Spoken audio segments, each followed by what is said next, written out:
this is my contact information. Again, we'll have some time for Q&A at the end.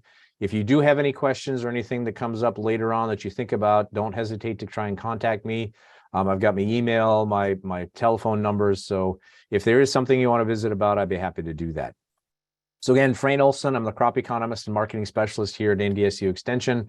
We're going to try and talk about dry beans. I'm going to focus primarily on pinto beans, but also make some comments on navies. If there's time for the Q&A to talk about blacks, we can certainly do that. So just to give an oversight of, or an overview of kind of what happened in 2022 and what's going on with the production levels. So in North Dakota, we actually had a pretty good year this year. It was a 55% increase from last year, 2021, but recognizing that was dramatically dropped or reduced because of the drought we had. So we're back into those. This is all dry beans together. So this is not by class. I'll talk about that in just a moment. So if we look at just total dry bean production here in North Dakota, we actually had a very good year. I'll go through planted acreage. Yields were very good. I know in talking to both farmers as well as some of the bean dealers, they're very impressed with the yield and yield potential. The color was very good. The quality was good. I really haven't heard any major complaints, even though it was a really difficult time trying to get things seeded this last spring and a lot of delayed planting. You know, the year turned out a lot better than we had originally expected. When we look at the national numbers, North Dakota, obviously a big dry bean producing state, but we have to also look at it nationally because we have other growing regions like Michigan, the Colorado, Wyoming, Nebraska region. We got some into the PNW area. So we do have more dry bean production in the United States than just up here in the Northern Plains. When we look at total dry bean production, again, this is from the most recent USDA numbers, up about 11% from last year. When we look at the total production relative to history, these are still some very good production numbers. So when we think about pricing and inventory and available supplies, you know, even though we've come off a couple of years where supplies have been exceptionally tight, prices have been very high. Given the fact that we had a good production year and the quality was good this year, you know, the market is kind of starting to take a deeper breath and say, okay, well, maybe we're over some of these really high priced time periods. Now, as a producer, obviously, that's not really something that you're really encouraged about, but from a buyer standpoint, it's something that they're watching very closely. Now, when we get to production and usage by class, when we look at pintos versus navies versus blacks versus kidneys, we won't get any of that information on the production side until the annual crop production report in January 12th. So a lot of the information I have right now is a little bit more aggregated. We don't have a lot of class by class breakdown, but I will try and go through and at least give you a sense for where we are right now and some of the information that the buyers as well as the merchandisers are looking at and thinking about. So pinto bean outlook, let's zero in a little bit on pintos. When we look at the total planted acreage, oops, excuse me, I clicked the wrong one. When we look at total planted acreage, North Dakota was up just a little bit. Again, I think a lot of that was because of the delayed planting and some prevent plant. There's some challenges this last spring. So we're in North Dakota, which is the gold bars. We're down a little bit from last year from planted acreage, but again, the yields will be higher. When we look at pintos across the rest of the United States, relatively stable. And again, a lot of those other production regions are in irrigated areas, which don't have the yield variability as well as the acreage variability. When we look at total dry bean or pinto bean production, again, as I said, we don't have those numbers, but I do want to give you a reference point that, again, 2021, because of the drought, was a very low production year. We've had this kind of seesaw or yo-yo effect for total production. Again, this trade-off between planted acreage as well as total production numbers or the yield per acre. So at a very high level, I want to, before we dive into some of the numbers, I'm trying to give you some context for what's going on. Here's kind of the high level as I've been calling around and talking to some of the dealers, trying to get a better sense for what's going on and trying to get some other industry information to present to you today. So just as a reminder, the domestic market for pinto beans accounts for about 75% of our total consumption. So let me rephrase that. we're going to know the production numbers shortly now in January. I think the industry has a pretty good sense this was a pretty good year. We're really focused on, from a pricing standpoint now, what about the consumption side? How aggressively do we have to get for pricing to be able to get some of these sales booked into the system? So the domestic market in the form of canners, the what we call the institutional buyers like restaurants or like school systems, as well as what they call the rebaggers, or those that are selling the smaller consumer bags, are the three big kind of categories for domestic consumption or domestic use, with the canners being probably the largest share of that, and then the institutional buyers being a second. So right now, this domestic market tends to be relatively stable. Whether we have a good year or a bad year, the amount that we consume tends to be about the same. But because of the higher production levels and the fact that the industry is kind of taking a breather and saying, okay, well, hopefully we're through these really tight supply chains, the current market has been relatively slow. So the buyers, in particular, some of those domestic buyers came in right at harvest because their inventories coming into the season were relatively low. They were able to build some inventories. They purchased right off the combine. Some of that had been contracted earlier. So they're sitting right now in a position where they have adequate supplies, at least for the next several months. Now, one of the things, as we start to see after harvest now, as we start to see prices softening a bit, the buyers are also looking to average down, meaning that they're looking at it from what is my average buy price for the growing season or for the marketing year, knowing that when they started out early on for the contracts, the pre-plant contracts, as well as some of the harvest buying that was going on, were at a higher level. They're trying to bring their average buy cost down a little bit. And so because the supplies are more adequate, we've got the inflow is refilled. The buyers now have refilled some of their inventories. In talking to some of the buyers or some of the bean houses, you know, they also were buying at harvest to try and build some inventories that they own. So right now we're in a position where the available supplies, available stocks are actually very adequate.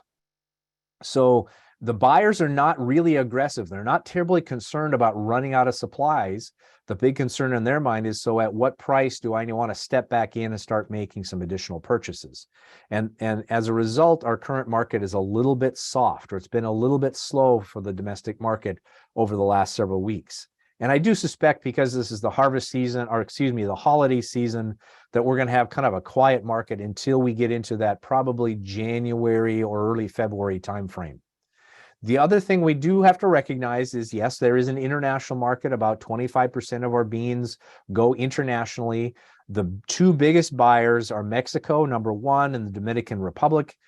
Haiti, which is a next door neighbor to Dominican Republic, are also a relatively large buyer for us, but they rely a little bit more on some government sales or some PL 480 type of sales to be able to meet their needs. So the market that we usually focus on the most is the Mexican market, because they do have an appetite. The Mexican production for pinto beans this last year was pretty good. It wasn't a fantastic crop, but it wasn't obviously a horrible crop either. So our trade with Mexico has been relatively light. There has been some buying. We have sent some export sales into the Mexican market, but it's been a little bit slower than we would normally see this time of year. Now, again, there's always rumors floating around that the Mexicans are going to come buy some more beans, and we have to be aware of that.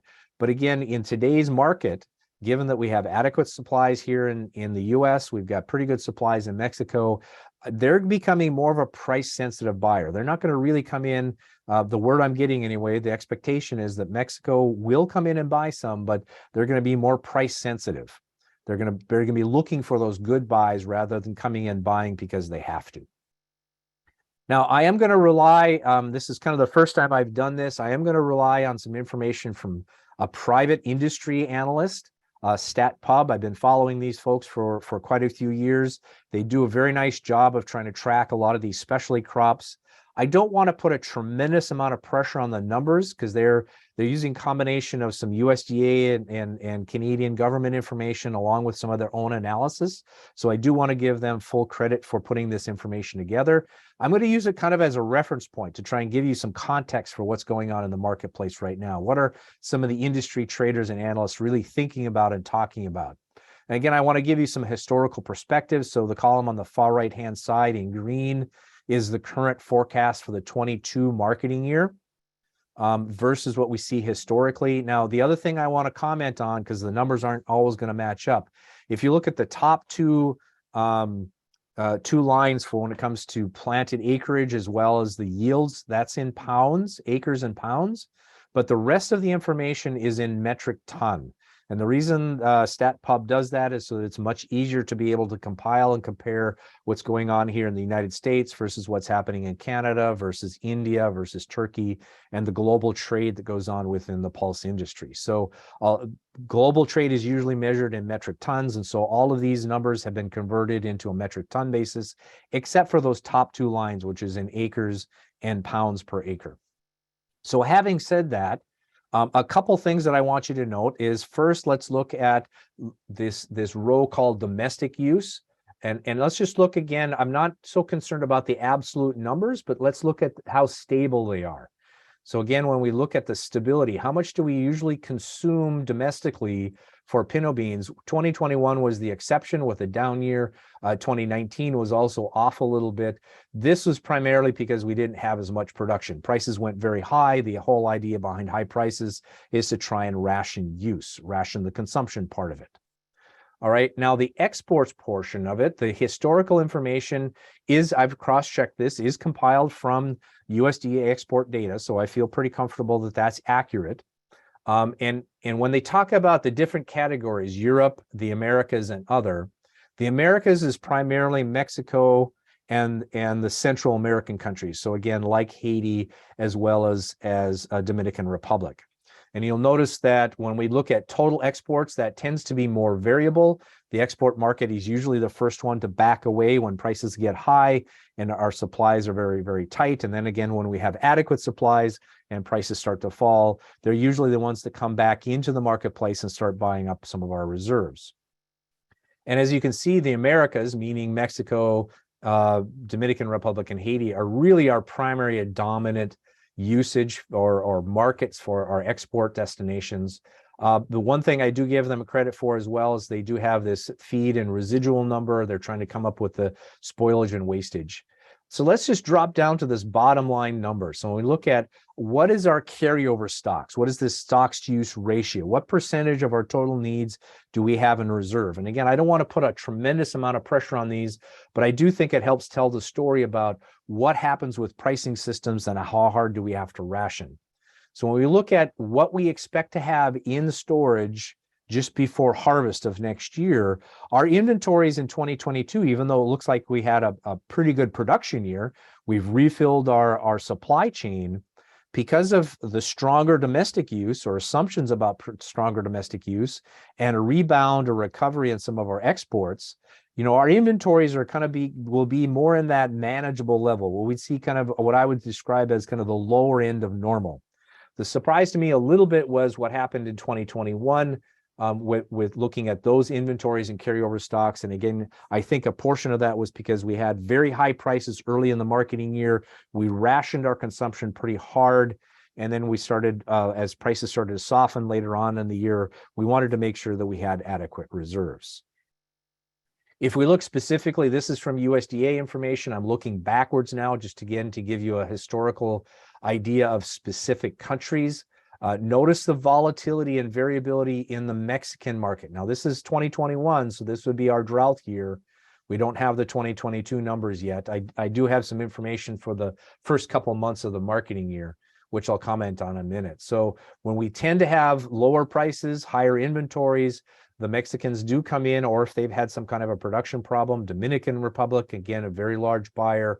And then here's Haiti.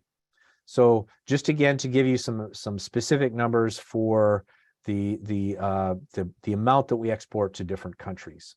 So when we think about pricing, and what I've tried to do here is this is weekly prices. This is captured by the USDA AMS, the Ag Marketing Service. It's from the Bean Market News. What I wanted to show is some seasonal behavior. So the red line is where we are right now. Again, that's the average price that's reported for the MNDAC growing region, North Dakota, Minnesota growing region. And I wanted to go back historically. So the red line is where we are today. The brown line on top is where we were last year. And then these other colored lines is going from 2015 through, of course, this year. And I put it on a marketing year basis so you start to see some of these seasonal patterns. Now, notice we tend to have, in pinto bean market specifically, 2 time periods when we tend to have some rapid adjustment in prices. One of them is typically during this harvest season or right after harvest, especially if we have a very short year like we did in 2021, where our production wasn't nearly as large as what we had expected. So again, some shock value there. And we tend to get a little bit more volatility coming up in this April-May time period where we're trying to figure out exactly how many acres are we intending to plant for the next season. So again, if our acreage drops off a little bit, that increases the value of our old crop inventories, and vice versa. If we get more acres seeded than we expected, we tend to see a softening of the prices coming in because we expect to see larger. So the old crop values tend to drop. So the moral of the story, kind of the big takeaway is, for the next several months, in my opinion, as we move forward, I think we're going to have a very quiet pinto bean market. And this is going to spill over into navy beans as well as into black beans. We had our production was better. We've rebuilt our inventories. We have some within the supply chain. The buyers have already purchased some very expensive beans. They're concerned about what that means going forward. They know that there's adequate supplies. And this really now becomes kind of a waiting game between the farmers, which are sitting in some pretty good cash flow positions and don't feel the need or urge to have to sell, and the buyers that are looking for, well, we've got these inventories. I'm going to try and bring my average purchase price down by waiting for some lower prices as we move into the future. So as I see it, there's kind of this waiting game going on between the farmers as the sellers and the buyers, the domestic buyers primarily, waiting to see some softening of prices. So I think we're going to have a very quiet market, and likely will start to pick up in that March and April time period. Probably as we start to debate and discuss what's going on in the soybean market, how many acres do we need to hold in the dry bean market relative to soybeans and some of our other competing crops. So until we get into that market time frame, I do think we're going to have a relatively quiet market. And if anything, the path of least resistance in prices will likely be a softening or lowering of prices until we get some of those buyers saying, yep, that's a good value. I'm going to come back in and buy because of my inventory and my processing needs. Shifting into navy beans very quickly, kind of in the same general overview. North Dakota isn't quite as dominant in the navy market, but if you add up North Dakota, Minnesota, and Michigan, makes up about 95% of all the navy beans that are produced in the U.S. So we up here in the northern growing region obviously have a dominant role to play. We don't have the specific breakdown for production, but again, every indication is not only the North Harvest growing region here had a pretty good year, but also Michigan had a pretty good growing season as well. So I don't know that there's any major concerns or worries about the supply chain this year. From a split between domestic versus international, this is about a 50-50 split. So about half approximately of the navy beans stay domestic and are used domestically within the United States, again, for those canners and institutional buyers and rebaggers. The other half goes to the international market, with the United Kingdom and Italy being by far our largest customers. Now, a recent change is that the European Union did suspend that 25% retaliatory tariff on navies, Great Northerns, and kidney beans. That was kind of about the first of the year. So it was in January, February, if I remember right. Those retaliatory tariffs came off. And so that has opened up and made the trade between the United States and Europe a lot easier. Again, just as a reminder, that was initially imposed during the 2018 time period. Now, when we look currently at our export sales, the UK is a little bit ahead of last year. So our navy bean movement into the UK, United Kingdom, England primarily, is a little bit ahead of pace for where we were this time last year, but Italy is kind of behind the same pace. So being the two largest buyers, when we look at total export sales so far this marketing year, it's about what we would typically see. It's just the countries that are buying are shifting a little bit. The total volume exported has been about the same. Again, very similar table. I'll let you kind of digest this if you were to listen to the recordings again. I want to drop down to the bottom line, just again to give this to the quick synopsis of where we are right now relative to where we have been. Again, I don't want to put a tremendous amount of pressure on the numbers that StatPub has put together, although I do want to recognize their effort because I know how difficult this is to try and prepare this information. But if we look across the bottom line, when we look at kind of ending stocks, what kind of a reserve do we have in navy beans relative to our historical perspective? We're kind of right in that middle of the range. Again, we're not excessively, we'll have to look at lower prices, but we're not really short either, where we're really concerned about tight supplies and we needing to increase prices to ration consumption. Just again, to give you some numbers on who buys U.S. Navy beans. United Kingdom is by far the largest, and notice back here in this went from 2018 into the 2019 time period, that's when we saw this big drop off in our export pacing to the UK. A large portion of that was because of that 25% import tariff. And as a result, Italy kind of came in and picked up some of the difference, but not all of it. So where are we sitting today in pricing? The same thing. So the red line is where we are in today's marketing year. We're in that $38 range plus or minus. We're looking at the brown line being last year's numbers. Very similar kind of story with the pinto beans, although the dynamics are a little bit different. I do expect to see a relatively quiet time frame here for the next several months in the navy bean market, with the kind of the path of least resistance being lower as we move through the rest of the season, because there isn't this again really big concern that we're going to suddenly run out of supplies. So with that, I would thank you for your time and attention.